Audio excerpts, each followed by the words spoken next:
Halo semuanya, perkenalkan kami dari Sekolah Lentera Harapan Toraja, kelompok 6 dari kelas 84. Di video kali ini kami akan membahas mengenai kasus The Letter of Concern mengenai kasus body shaming. Sebelum itu, perkenalkan nama saya Safa. Perkenalkan nama saya Karen. Perkenalkan nama saya Vino. Perkenalkan nama saya Sandra. Selamat menyaksikan. Pengertian body shaming sendiri merupakan dalam Oxford Review mendefinisikan body shaming merupakan bentuk tindakan mengejek atau menghina dengan cara mengomentari bentuk atau ukuran tubuh dan penampilan seseorang. Body shaming seringkali dilakukan di lingkungan sekitar, baik dilakukan di lingkungan sendiri maupun orang lain. Kemudian fungsi dari UUD NRI 1945 pertama sebagai alat kontrol. UUD NRI 1945 berfungsi sebagai alat kontrol dari hukum yang rendah apakah sudah sesuai dengan hukum yang lebih tinggi. Selanjutnya yaitu sebagai pengatur. UUD NRI 1945 berperan sebagai pengatur bagaimana kekuasaan di negara disusun, dibagi dan dilaksanakan. Selanjutnya yaitu sebagai penentu. UUD NRI 1945 berfungsi sebagai penentu hak dan kewajiban dari warga negara di Indonesia. Kemudian kedudukan peraturan perundang-undangan. Yang pertama, hukum dasar tertulis. Fungsi sebagai hukum dasar tertulis yaitu untuk mengatur jalannya pemerintahan negara sebagai hukum dasar. UUD NRI 1945 menduduki posisi tertinggi yang melandasi peraturan perundang-undangan lainnya. Yang kedua, norma hukum tertinggi. Selain itu, UUD NRI 1945 juga merupakan hukum tertinggi dalam sistem ketatanegaraan Republik Indonesia. Fungsinya sebagai hukum tertinggi adalah untuk dijadikan dasar penyusunan peraturan perundang-undangan. Peraturan perundang-undangan yang mengatur body shaming diatur dalam Kitab Undang-Undang Hukum Pidana atau KUHP pasal 27 ayat 3 UU ITE mengatur bahwa setiap orang dengan sengaja dan tanpa hak mendistribusikan atau mentransmisikan dan membuat dapat diakseskan informasi elektronik atau dokumen elektronik yang memiliki muatan penghinaan atau pencemaran nama baik. Undang-Undang Hukum Pidana atau KUHP dan Undang-Undang ITE, pelaku akan mendapatkan sanksi atas pelanggaran Undang-Undang ITE atau Undang-Undang Informasi dan Transaksi Elektronik. Pada pasal 45 ayat 1 dan pasal 27 ayat 3 dapat diancam hukuman pidana 6 tahun jika menggunakan media sosial saat melakukan body shaming. Kemudian, kaitan antara kasus body shaming dengan asas-asas yaitu yang pertama, kejelasan tujuan. Peraturan yang mengatur tentang permasalahan body shaming ini harus punya tujuan yang jelas, supaya dapat terpenuhi dengan baik. Yang kedua, keterbukaan. Peraturan yang mengatur tentang body shaming ini harus terbuka kepada masyarakat, supaya mereka dapat mengetahui dampak buruk dan resiko dari tindakan body shaming ini. Yang ketiga, dapat dilaksanakan. Peraturan yang mengatur masalah body shaming ini harus dapat dilaksanakan dengan adil kepada korban dan pelaku tanpa melihat latar belakang dan status seseorang. Kemudian keterkaitan antara body shaming dengan alinea kedua adalah tindakan ini merupakan salah satu penyebab rusaknya persatuan dan kesatuan dikarenakan masih belum bisa menerima perbedaan dan kekurangan yang ada di antara bangsa ini. Dari tindakan ini dapat menimbulkan rasa kebencian dari korban kepada si pelaku atas apa yang telah terjadi kepada dirinya. Juga tindakan ini bertentangan dengan cita-cita bangsa yang dapat merusak generasi karena mengikuti perlakuan body shaming. Dari tindakan ini juga Indonesia tidak bisa sederajat dengan negara lain karena belum bisa saling menghargai dan menerima atas perbedaan yang ada. Kemudian sifat-sifat dari UUD NRI tahun 1945. Yang pertama yaitu tertulis dengan rumusan yang jelas. Yang kedua yaitu mengikat seluruh warga negara dari masyarakat hingga pemerintah. Yang ketiga yaitu singkat dan supel. Dan yang keempat memuat aturan-aturan pokok yang setiap kali harus dikembangkan sesuai dengan perkembangan zaman.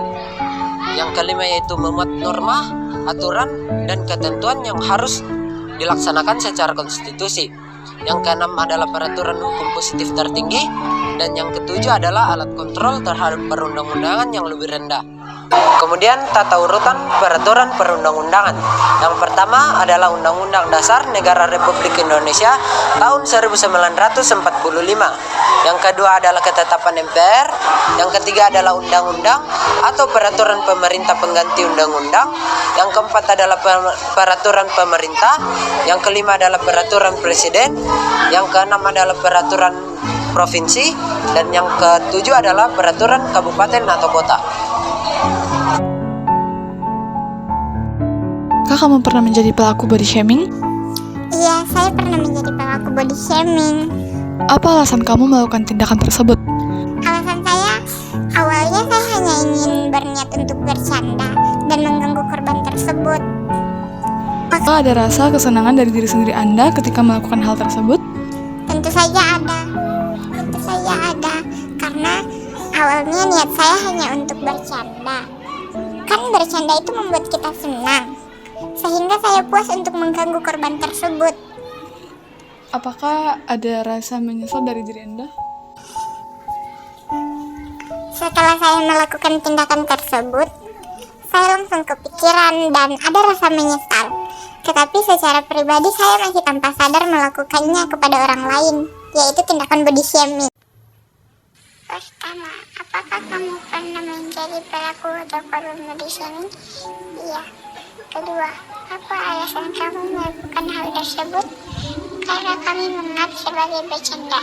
Ketiga, apakah ada rasa kesenangan dari diri sendiri Anda ketika melakukan hal tersebut? Tidak, karena bisa saja membuat orang sakit hati. Keempat, ketika kamu melakukan hal tersebut, apakah ada rasa menyesal dari diri Anda? Iya, karena saya merasa saya sudah menghina orang lain.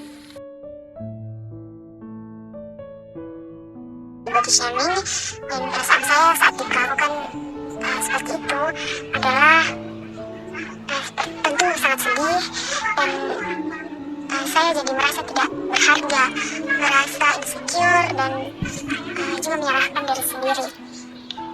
Saya tidak pernah berpikir untuk membalas perlakuan itu kepada orang yang melakukan hal tersebut kepada saya. Ya, saya belajar untuk memaafkan orang tersebut. Saya terus berusaha untuk memaafkan agar tidak ada dendam, sehingga saya bisa terus berkembang, terus bertumbuh menjadi lebih baik. Pagi Bu Ningsi, kami dari kelompok 6 ingin mewawancarai Bu Ningsi tentang kasus body shaming. Nah, pertanyaan pertama, bagaimana tanggapan Bu Ningsi tentang kasus body shaming? Ya, body shaming itu kan artinya kita mempersepsikan gitu ya, atau apa tuh? Ya, mempersepsikan tubuh orang lain atau badan orang lain itu suka-suka pengertian kita gitu ya. Jadi kalau kita mau, menurut kita kulitnya itu hitam, kita bilang kulit hitam gitu ya, padahal sebenarnya belum tentu juga, secara subjektif. Kalau menurut Ibu, body shaming itu sesuatu yang tidak sehat ya untuk kesehatan mental, karena tidak memberikan manfaat juga sebenarnya untuk orang lain. Untuk apa coba kamu melakukan body shaming yang ada menyakiti orang lain? Jadi body shaming itu menurut Ibu sesuatu yang tidak pantas untuk dilakukan, karena tidak ada tujuan yang baik, malah yang ada tujuannya nggak baik, menyakiti orang lain. Apa solusinya yang Bu Ningsi bisa berikan tentang kasus body shaming? Kasus solusi yang bisa Ibu kasih gitu ya untuk body shaming. Yang pertama, setiap orang itu perlu belajar menerima dan mencintai diri mereka sendiri gitu loh. Setiap orang itu perlu percaya bahwa Tuhan itu menciptakan kita tuh sungguh amat baik. Jadi mau kulitnya coklat, kuning, hitam, putih, mau berat badannya 45 kilo, 60, 70 kilo, mau tingginya 150, 170, mau rambutnya lurus atau keriting, mau apapun yang ada di badannya, setiap orang itu perlu belajar menerima dirinya sendiri dan mencintai dirinya sendiri. Yang kedua, ini buat mulut-mulut nih. Kalau misalnya kamu melihat seseorang gitu ya, berusaha untuk tidak komen tuh di fisik.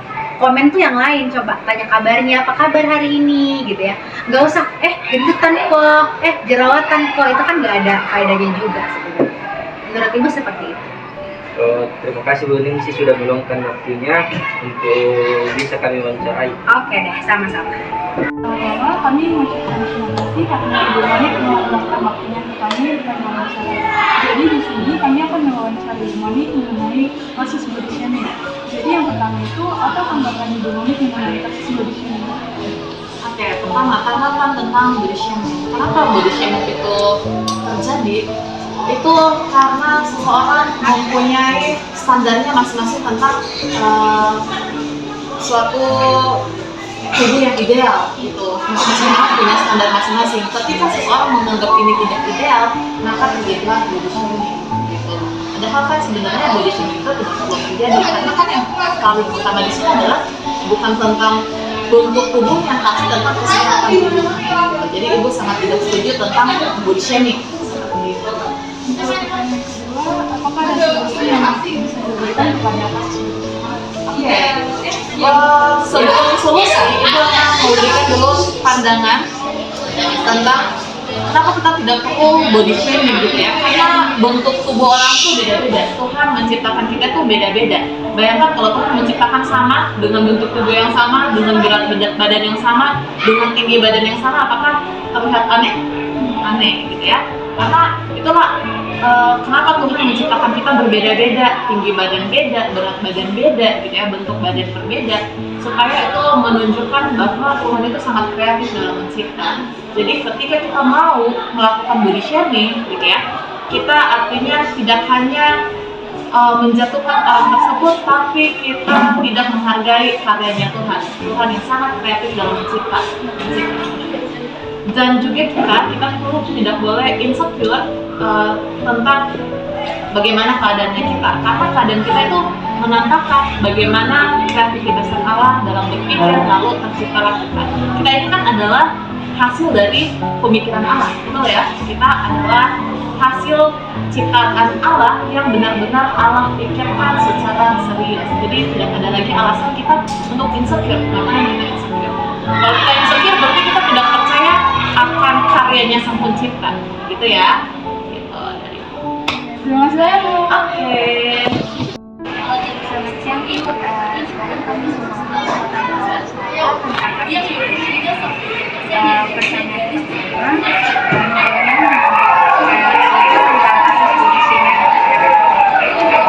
mengenai body shaming ini sekarang sudah marak terjadi ya, bahkan menjadi sesuatu hal yang biasa, apalagi di lingkungan dan di ranah remaja. Apalagi kadang-kadang itu juga terjadi di sekolah ataupun di proses pembelajaran di kelas. Mungkin ya itu sudah marak terjadi. Pertanyaan kedua, apakah solusi Ibu yang bisa dilakukan untuk kasus body shaming? Oke, mengenai kita ini ya. Oke.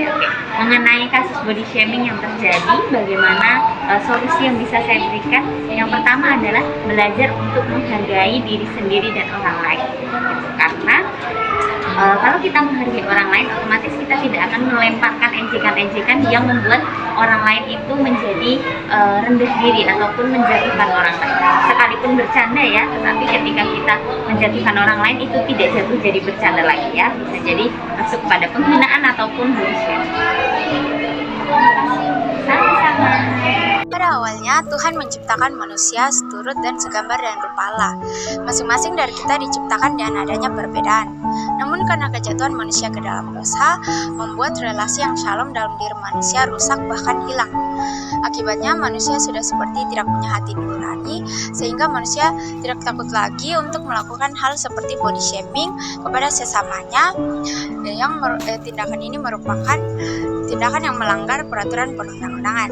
Karena kasihnya, ia rela berkorban di kayu salib untuk menebus dosa-dosa kita. Sehingga kita harus saling mengasihi, saling memaafkan, serta saling menerima perbedaan yang ada. Karena perbedaan untuk menyatukan, bukan menjatuhkan. Karena kita telah ditebus, maka kita harus memberi diri untuk dipenuhi oleh Roh Kudus dalam menaati peraturan Allah dan peraturan perundang-undangan. Kesimpulan yang kami dapatkan yaitu perlakuan body shaming sangat tidak terpuji karena perlakuan ini dilarang dari negara dan juga dari agama. Karena jika kita melakukan body shaming, sama saja menghina gambar dan rupa dari Allah. Jadi sekian dari video kami, semoga video ini menjadi pembelajaran untuk kita semua. Kami dari kelompok 6 mengucapkan terima kasih telah menonton video kami.